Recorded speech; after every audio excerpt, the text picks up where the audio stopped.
बच्चे कैसे हैं आप लोग। क्लास 11th में आपने अब तक क्या पढ़ा, एक मिड टर्म एग्जामिनेशन के क्वेश्चन पेपर के माध्यम से हम लोग पता करेंगे। तो आइए जानकारी लेते हैं, इस पर बात करते हैं। क्या क्या क्वेश्चंस है, आप भी इन क्वेश्चंस का जवाब देंगे। पहला क्वेश्चन है, ध्यान से सुनेंगे, अल्टरनेटिव क्वेश्चन है, एमसीक्यू क्वेश्चन है। Families are characterized on which of the following features of a species? कुछ फीचर्स दिए हुए हैं, किसके आधार पर फैमिली का डिस्क्रिप्शन होता है? External morphology, anatomy of plant, vegetative and reproductive parts, and last seasonal similarities and variation. तो चिल्ड्रेन, आंसर होना चाहिए क्या चीज? C, vegetative and reproductive parts. Second question चलते हैं कि the sum total of all the chemical reactions occurring in our body is known as metabolism. Third question, eukaryotic unicellular organisms belong to option A Monera, B Protista, C fungi, D bacteria. Correct answer is option B Protista. The canal is blank. Characteristics features of the canal is blank. Characteristics feature of option A arthropoda, B mollusca, C sponge, and D echinoderms. The correct option is sponge. Fifth, a skeleton is made up of blank in porifera. Option A spicules, B spongin, C both A and B, and D chitin. The correct option is both A and B. Sixth, the morphological nature of edible parts of coconut is. The morphological nature of edible part of a coconut. कौन सा part coconut का आप खाते हैं? Option A cotyledon, B perisperm, C pericarp, and D endosperm. तो children, the right answer is endosperm. Seventh, testa of seed develops from. Testa children, testa seed के दो covering होते हैं, टेस्टा एंड टेगमेंट. तो ये ओव्यूल, आपको मालूम होना चाहिए कि यह ओव्यूल से सीड बनता है, और ओव्यूल का ही कोई पार्ट होगा जो उसके सीड का कवरिंग बनाएगा. तो कौन सा वह पार्ट है जो टेस्टा को डेवलप करता है? A hilum, B funicle, C ovary wall, and D outer integument. तो ओवरी का आउटर इंटेगुमेंट जो है टेस्टा का फॉर्मेशन करता है. Option number D. Question number 8, the layer just below the epidermis in monocot stem. अगर मोनोकोट स्टेम का TS करके देखा जाए तो एपिडर्मिस से नीचे कौन सा लेयर होगा? Option A hypodermis, B vascular bundles, C endodermis, D parenchyma. तो the correct answer is option A hypodermis. 9, Casparian strips occur in. आपको बता दिया जाए चिल्ड्रन, कैस्पेरियन स्ट्रिप्स क्या है, स्टेम में या रूट्स में. एंडोडर्मिस लेयर जो कि वाटर रेजिस्टेंट हो जाता है, उसमें एक खास तरह के लिग्निन और ऐसे सुगरिन जैसे सब्सटेंसेस का डिपोजिशन हो जाता है, और वहां पर एक स्ट्रिप्स लाइक स्ट्रक्चर तैयार होते हैं जिसको हम लोग कैस्पेरियन स्ट्रिप्स कहते हैं, जो वाटर को अंदर और बाहर आने से रोकता है. तो वह कौन सा पार्ट है? आपको आंसर पता हो गया. पहला है cortex, B endodermis, C epidermis, and D pericycle. तो वह कैस्पेरियन स्ट्रिप्स एंडोडर्मिस में होता है. That means correct option is B endodermis. Where is bile stored in the body of frog? Bile कहाँ स्टोर होता है फ्रॉग के? Pancreas, A, B liver, C gall bladder, D Bidder's canal. कभी भी liver से निकला हुआ बाइल जूस गॉल ब्लैडर में आकर के स्टोर होता है, तो that is the right answer, option C gall bladder. What type of respiration is shown by frogs in water? किस तरह के रेस्पिरेशन फ्रॉग के द्वारा शो किए जाते हैं वाटर में? First option A pulmonary respiration, B bronchial respiration, C subcutaneous respiration, D cutaneous respiration. तो option number D cutaneous respiration, that means respiration through skin. How many chambers are present in frog's heart? Children, it is 3. One is auricle and 2 is ventricle. That means 1 atrium and 2 ventricles. Of assertion and reason. Question number 13. Assertion. Fungi may be saprophytic, parasitic and symbiotic. That's true. The reason. The cell wall of fungi are composed of chitin and polysaccharides. ये भी true है, लेकिन ध्यान से सुनेंगे फिर से assertion कि फंजाई में भी सैप्रोफिटिक, पैरासिटिक और सिम्बायोटिक, इसका एक्सप्लेनेशन नहीं दे रहा है रीजन। कह रहा क्या चाहिए कि the cell wall of fungi are composed of chitin and polysaccharides. बता रहा है कि उसके सेल वॉल क्या चीज का बना हुआ है, ये नहीं बता रहा कि वह क्यों है सैप्रोफिटिक, पैरासिटिक और सिम्बायोटिक। तो A and B are true, but R is not the correct explanation of A. Now question number 14.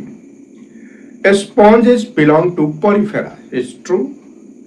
Sponges have canal system. It's also true, and a better explain for why porifera में स्पॉन्जेज क्यों होते हैं, क्योंकि उनमें canal system होने से उनका body porous हो जाता है। दैट्स व्हाई स्पॉन्जेज को पोरिफेरा में रखते हैं। तो ए एंड आर ट्रू है, and R is the correct explanation of A, यानी option number A. Question number 15. Bract is reduced leaf found at the base of the pedicel. Yes, it is true. Flower with bract are called ebracteate. ये गलत बोल दिया। Flower with bract are called bracteate, not की ebracteate. तो ये गलत बोल दिया। And those without bract are called bracteate. ये सीधा उल्टा बोल दिया। तो इसमें क्या कहेंगे कि A is true, B is false, यानी R is false, यानी कि option number C. 16. The innermost distinct layer of the cortex is called endodermis. It is also true. The cells of the endodermis are non-dividing and bear Casparian strips. Yes, it's also true. ये भी endodermis जो है non dividing है और उसी से Casparian strips बनते हैं, लेकिन ये इसका एक्सप्लेनेशन नहीं करता, यानी कि ए का एक्सप्लेनेशन आर नहीं है, अर्थात ऑप्शन नंबर क्या होगा, बी। अब क्वेश्चन नंबर 17 जो कि बी सेक्शन बी का है, और यहां से अब 2 मार्क्स के क्वेश्चन होते हैं। Why are bryophytes considered amphibians of plant kingdom? बच्चे इसमें 2 तरह से बात लिखते हैं, 2 पॉइंट्स तो जरूर होने चाहिए, या 2 की वर्ड है इसमें कि फ्रॉग टेरेस्ट्रियल लाइफ और एक्वेटिक लाइफ दोनों इंटरटेन करता है, अर्थात यह वाटर में भी और लैंड सरफेस में दोनों में रहता है, इसलिए इसको एम्फीबियन कहते हैं। तो बच्चे अगर आप इतना ही केवल लिखिएगा तो फिर क्या होगा, 1 मार्क्स मिलेगा। अगर आपको 2 मार्क्स लेना है तो आपको लिखना होगा क्या चीज कि water is needed for their reproduction. मतलब कैसे जवाब देना होगा, bryophytes are known as the amphibians of plant kingdom because they need both terrestrial and aquatic life.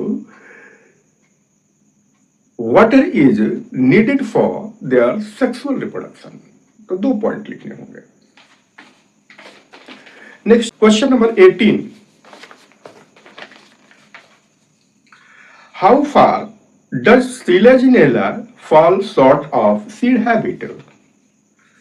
Selaginella में सीड हैबिट्स कैसे डेवलप होता है? बहुत ही इंपॉर्टेंट क्वेश्चन, हमेशा टीचर्स इस पर जोर दिया करते हैं।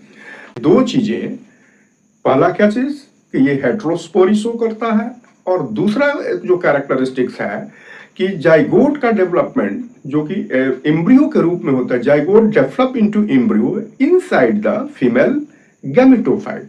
ये दोनों चीज यहां से ये एक प्रिकर्सर का काम करता है जो सीड हैबिट को डेवलप करता है।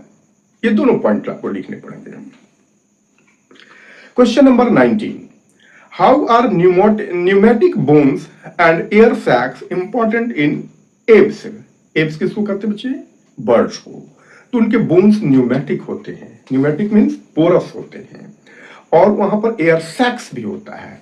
न्यूमेटिक बोन्स होने से बोन उनका लाइट हो जाता है, जिससे वह फ्लाई करने में उनको काफी आसान होता है। Pneumatic bones help in their flight. और जो एयर सैक्स है, it stores extra oxygen in it, जो कि काफी ऊंचाई पर चले जाने के बाद जो एयर का प्रेशर जो है कम हो जाता है, तो वह एयर उनको रेस्पिरेशन में सफिशिएंटली प्रोवाइड किया जाता है, यानी ऑक्सीजन जो है वो सफिशिएंटली जो एयर सैक्स में होता है उनको प्रोवाइड किया जाता है, जिससे वो सफिशिएंट एनर्जी रिलीज कर सके। Now question number 20, why is a sunflower not a flower? Sunflower flower नहीं है, क्यों? क्योंकि यह इन्फ्लोरेसेंस है। आपको बता दिया जाए बच्चे कि इसमें दो तरह के फ्लावर्स हैं। फ्लावर्स मतलब कि छोटे छोटे फ्लावर्स हैं, इसलिए फ्लोरेट्स कहा जाता है। एक रे फ्लोरेट्स होते हैं और दूसरे डिस्क फ्लोरेट्स होते हैं। तो sunflower is not a flower, it is A inflorescence in which a large number of flowers are found arranged, and these flowers are of two types, one ray florets and second disc florets. Question number 21, are all underground parts of plant roots? Explain. जो underground parts होते हैं plants के, क्या सभी के सभी roots ही होते हैं? नहीं। अब जैसे पोटैटो भी अंडरग्राउंड होता है बच्चे, but it is not a root, it is a modified stem. तो we can say that no all underground parts are not root. Some of the parts like stem may be modified, like in the case of potato which is modified into potato tuber। तो बच्चे यहां 2 marks के question समाप्त हुए। अब अगला section में हम लोग 3 मार्क्स के क्वेश्चन को डिस्कस करते हैं। Question number 22, define and understand the following terms. Phylum is a closely related group of class. Phylum is a group of closely related classes. For example, आपको एक एग्जाम्पल दे दीजिए, जैसे phylum Chordata. Class is a closely related group of orders. Next, family. Similarly, the level of hierarchy या level of hierarchy having common characteristics among genus. Level of hierarchy having common characteristics of genus are called family. Question number 23, polluted water bodies contain plants like nostoc and oscillatoria. Give reasons. भाई oscillatoria and nostoc polluted water में grow करते हैं, ऐसा क्यों? क्योंकि इन pollutant water जो है, इनको सफिशिएंट न्यूट्रिएंट लाइक नाइट्रेट्स और फॉस्फेट्स प्रोवाइड करता है, जो कि इनकी ग्रोथ के लिए काफी इसेंशियल है। पहला चीज है। दूसरी चीज कि हम लोग ये भी कह सकेंगे कि इनके कुछ सेल्स जो होते हैं, जिसको आप हेट्रोसिस्ट कहते हैं, वो मॉडिफाई हो करके क्या बनाते हैं? नाइट्रोजन का फिक्सेशन करते हैं, नाइट्रोजन का वो फिक्सेशन करते हैं, यानी कि नाइट्रोजन को भी एब्जॉर्ब करते हैं। तीसरी चीज और भी कि ये उसमें मौजूद वहां पर कई तरह के inorganic substances like nitrates, nitrites, ammonia को ऑक्सीडाइज करते हैं और उनसे अपना एनर्जी प्रोड्यूस करते हैं। तो कुल मिला जुला करके कहा जाए कि इस पॉल्यूटेंट वाटर से उनको बहुत सारे न्यूट्रिएंट्स मिलते हैं जो कि उनके ग्रोथ के लिए काफी इसेंशियल होता है। और दूसरी चीज कि उसमें मौजूद जो भी इनऑर्गेनिक सब्सटेंसेस जो हैं पॉल्यूटेंट्स के रूप में हैं, उनका इराडिकेशन भी हो जाता है क्योंकि उनको ये ऑक्सीडाइज भी कर देते हैं। ये रिसाइकलिंग में, मतलब तीसरे शब्दों में आप कह सकेंगे कि एनपी, नाइट्रोजन, फास्फोरस, आयरन और सल्फर, इनका रिसाइकलिंग भी करते हैं। तो ये बातें लिखनी चाहिए। अब question number 24, both gymnosperms and angiosperms bear seeds, so why they are classified? Gymnosperms में भी सीड होता है और एंजियोस्पर्म्स में भी सीड होता है, तब उनका क्लासिफिकेशन क्यों हुआ? जिम्नो मीन्स होता है बेटा नेकेड और स्पर्म्स रिलेटेड टू सीड, यानी कि gymnosperms produce naked seed while angiosperms seeds are covered with fruits। दूसरी चीज क्या चीज होते हैं कि एंजियोस्पर्म्स जो होते हैं वो फ्लावरिंग प्लांट्स हैं, जिम्नोस्पर्म्स जो हैं ये नॉन फ्लावरिंग प्लांट्स कहे जाते हैं। तीसरी बात आप ये कह सकते हैं कि सीड्स का ग्रोथ जो होता है, यानी कि ओव्यूल का ग्रोथ होता है, ओव्यूल से सीड बनता है, तो ओव्यूल ओवरी के अंदर में ग्रो करता है एंजियोस्पर्म्स में, और जिम्नोस्पर्म्स में ओव्यूल का ग्रो के चारों तरफ ओवरी नहीं होता है। तो ये ऐसे डिफरेंसेस हैं जिनके आधार पर एंजियोस्पर्म्स और जिम्नोस्पर्म्स का डिफरेंशिएशन किया गया। अब question number 25, if the diploid number of chromosomes of a flowering plant is 36 chromosomes, अगर एक diploid number of chromosomes in flowering plants को अगर हम 36 क्रोमोजोम्स मानते हैं, यानी कि 2n इज इक्वल टू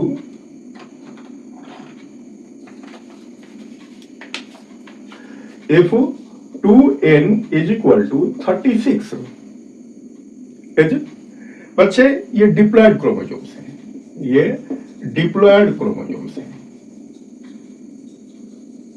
तो आपसे पूछ रहा है क्या चीज कि ये एंडोस्पर्म्स में इनकी संख्या क्या होगी, what would be the chromosome number in the endosperms.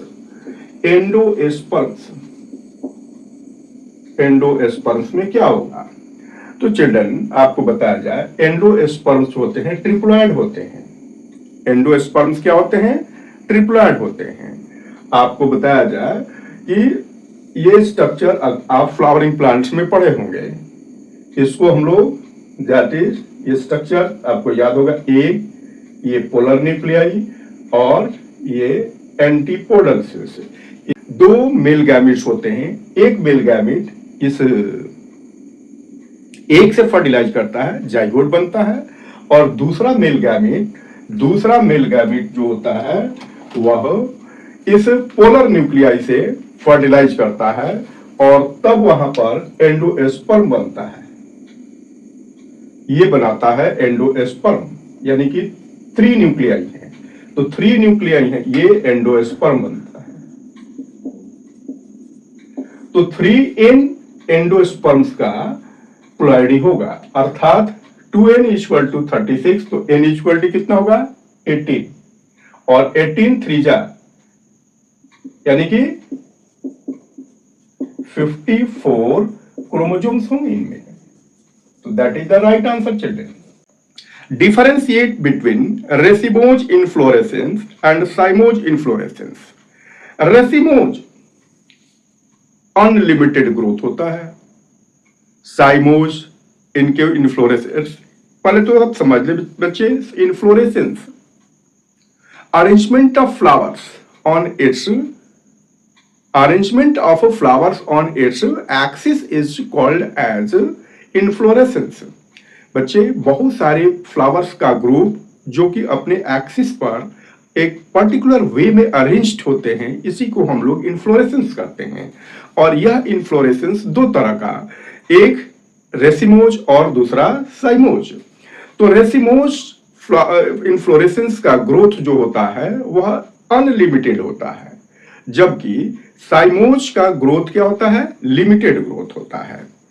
अच्छा, दूसरी बात यहां पर हम लोग ये भी कह सकते हैं कि इनके रेसिमोज का मेन एक्सिस का ग्रोथ जो होता है कंटिन्यूअस होता है, जबकि साइमोज के मेन एक्सिस का ग्रोथ कंटिन्यूअस नहीं होता है। तीसरी बात कहेंगे हम लोग कि रेसिमोज का फ्लावर्स का सक्सेशंस जो होता है एक्रोपेटल मैनर में होता है। एक्रोपेटल मैनर में यानी कि नीचे फ्लावर्स जो होते हैं बड़े होते हैं, यानी कि पुराने जो फ्लावर्स होते हैं बड़े होते हैं और ऊपर जो फ्लावर्स जो जाते हैं वो ग्रेजुअली छोटे होते जाते हैं। ये ग्रेजुअली छोटे होते जाते हैं। इसको हम लोग क्या कहते हैं, रेसिमोज कहते हैं। और साइमोज, उसमें क्या होता है, बेसिपेटल होता है। बेसिपेटल मतलब क्या चीज कि आप ऐसे देखेंगे, पुराने जो फ्लावर्स होते हैं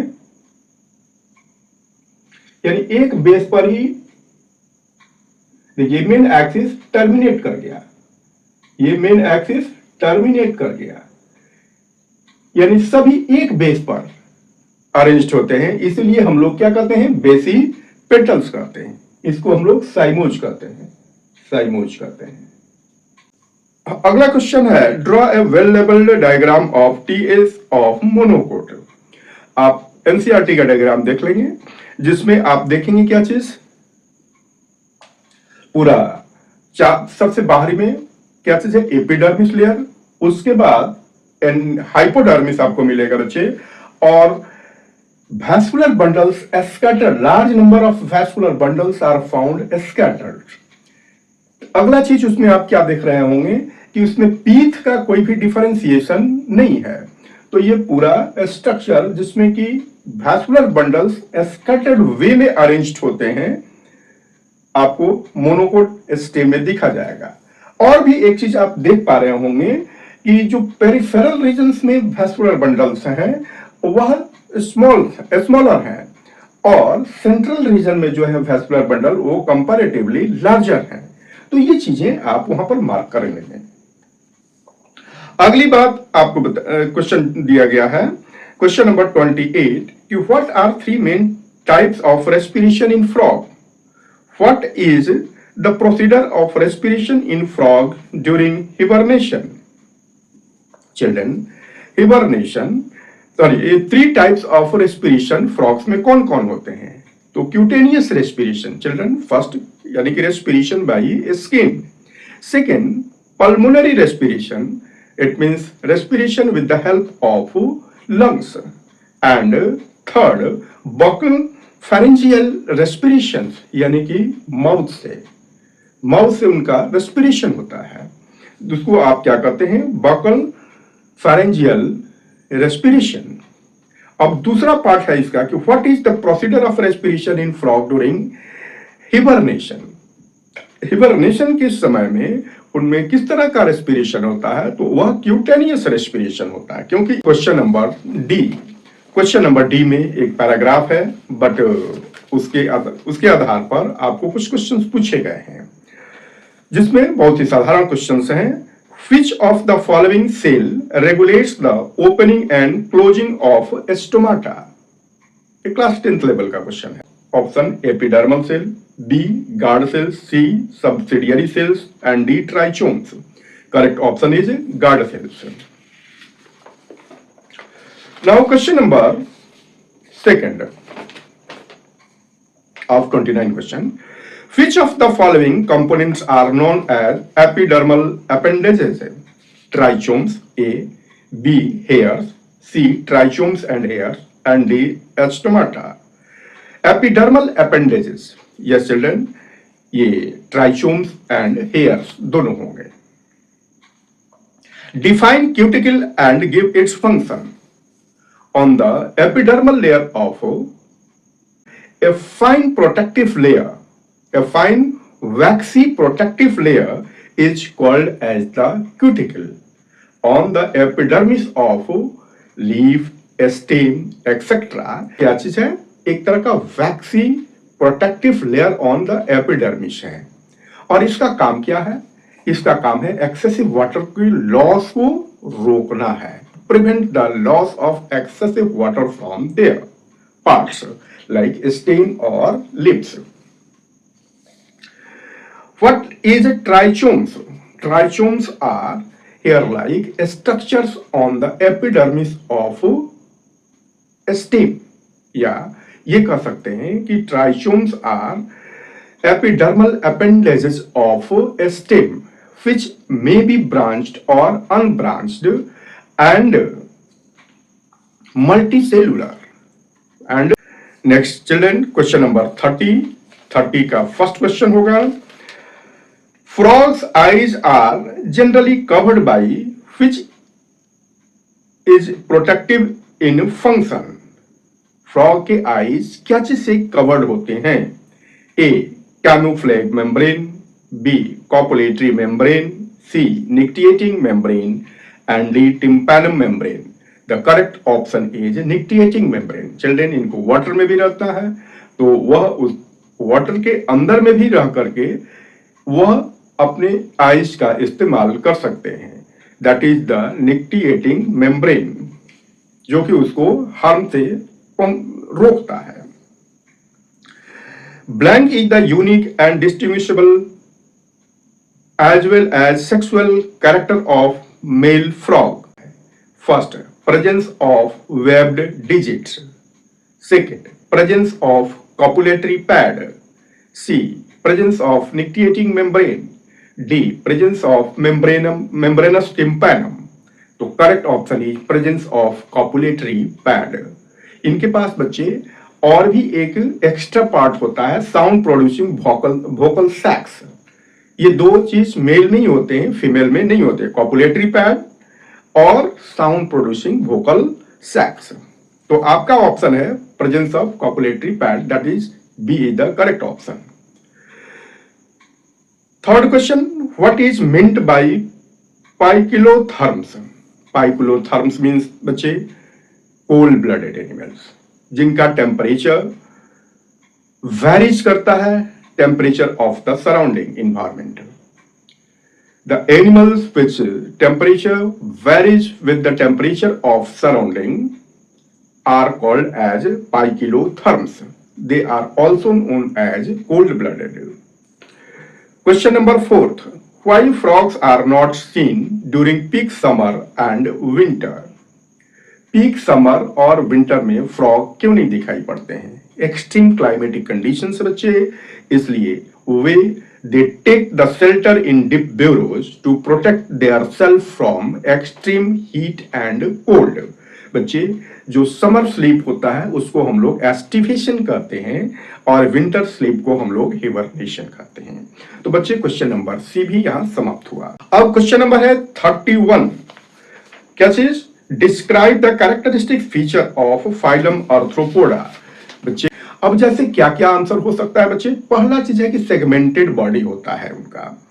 बॉडी कैसा होता है? सेगमेंटेड होता है। बॉडी पर सेगमेंट्स पाए जाते हैं that are differentiated into head, thorax and body. Head, thorax and body, इसमें इनका डिफरेंशिएटेड होता है। ये इनका पर्टिकुलर कैरेक्टरिस्टिक है। दूसरा कीवर्ड है कि उनका जॉइंटेड अपेंडेजेस होते हैं, जॉइंटेड लेग्स कहें या अपेंडेजेस होते हैं। ये एकदम कीवर्ड है, इसको देना ही चाहिए। तीसरा एक्सोस्केलेटन जो कि काइटिनस होता है, काइटिनस एक्सोस्केलेटन, ये बात कर सकते हैं। नेक्स्ट, ओपन सर्कुलेटरी सिस्टम होता है आपके हमारे जैसे जो है, यानी कि इनके ब्लड वेसल्स से कम, ब्लड वेसल्स से नहीं बल्कि ओपन बात करते हैं। और रेस्पिरेशन जो होता है इनमें ट्रैचिया या गिल से होता है। और एक्सक्रीशन उनके लिए एक स्पेशल बॉडी होता है जिसको हम लोग माल्पीगियन ट्यूब्यूल कहते हैं, माल्पीगियन ट्यूब्यूल कहते हैं। ब्रेन इनका डॉर्सल होता है और लोअर पार्ट इनका वेंट्रल होता है। तो ऐसे आइडेंटिफाइंग फीचर्स को मेंशन करना चाहिए। अब क्वेश्चन नंबर बचे 32 क्वेश्चन नंबर आपको बताया जाए कि explain the different placentation found in flowering plants. तो फ्लावरिंग प्लांट्स में प्लासेंटेशन क्या होता है भाई? अरेंजमेंट ऑफ प्लासेंटा, जो कि 5 तरह का होता है। मार्जिनल जो आप देख पा रहे हैं, एक सूचर पर एक मार्जिन जो है और उसी पर सीड्स, ये प्लासेंटा है, ये है placenta. That body is placenta, that body is placenta. और ये सीड है, ये सीड है, और ये क्या है? प्लासेंटा। तो मार्जिनल में आप देख पा रहे हैं एक सूचर आपको दिखाई पड़ता है मिड में, पी प्लांट में, ये आप देख पा रहे होंगे, और उसी में सीड्स जो है अरेंज्ड होते हैं एक सूचर पर, that is the marginal. Second है एक्साइल। एक्साइल में क्या देखेंगे कि ओवरी जो है उसमें 3 चैम्बर्स आपको इसमें दिखाई पड़ रहे हैं। चैम्बर्स के अंदर में सेंट्रल में यानी कि एक एक्सिस पर ये प्लासेंटा अरेंज्ड होते हैं, तो इसको आप एक्साइल कहते हैं, जो कि रोज और टोमेटो में मिल सकता है। थर्ड है पेरिएटल। यहां पर सीड्स जो है यानी कि ओवरी के वाल, पेरिफेरल वाल पर अरेंज्ड होते हैं, और यहां ओवरी सिंगल चैम्बर का होता है, जो कि आपको मस्टर्ड में मिलता है। फोर्थ होता है फ्री सेंट्रल, यानी कि यहां की जैसे जो है इसमें ओवरी मल्टी चैम्बर के नहीं होते हैं, एक सिंगल चैम्बर का होता है, और सेंट्रल में ही, सेंट्रल पोजीशन में, यानी कि ये पूरे के पूरे सीड्स जो है अरेंज्ड होते हैं, जिसको कि आप कहते हैं फ्री सेंट्रल, जो कि डायंथस या प्राइम रोज में मिलता है। और लास्ट जो है फिफ्थ प्लासेंटेशन जो होता है बेसल, जो कि सनफ्लावर में होता है, जो कि एक ही सीड होता है वहां पर। तो ऐसे बच्चे कई अलग अलग तरह की हम लोगों को प्लासेंटेशन देखने को मिलता है। अब अगला क्वेश्चन है बच्चे, क्या चीज कि draw well labelled diagram of male reproductive part. जी हाँ चिल्ड्रेन, ये एनसीईआरटी का डायग्राम आप देख पा रहे होंगे। इसमें आपको बताया जाता है बच्चे, आपने देखा होगा एनसीईआरटी के डायग्राम में आप देखे होंगे कि किडनी से जस्ट ऊपर, किडनी से जस्ट ऊपर टेस्टिस आपको दिखाई पड़ रहे होंगे। वहीं किडनी से और टेस्टिस के बीच में आप देख पा रहे होंगे वासा इफरेंसिया, वासा इफरेंसिया। उसके बाद आप और देखे होंगे कि किडनी से एक ट्यूब्यूलस स्ट्रक्चर जो है निकल रहा है, इसको हम लोग कहते हैं यूरिनोजेनाइटल डक्ट कहते हैं, यूरिनोजेनाइटल डक्ट कहते हैं, यानी कि इससे सीधा यूरिन भी पास होता है और क्या कहते हैं कि इनके स्पर्म्स भी पास होते हैं, यानी कि कॉमन डक्ट होता है ये। उसके बाद ये क्लोएका, और क्लोएका से क्लोएकल एपर्चर से ये बाहर निकल जाते हैं। तो ये है बच्चे male reproductive system in frogs, जो डायग्राम आपको केवल बनाने हैं, कॉन्साइज करके आप एक्सप्लेन कर सकते हैं।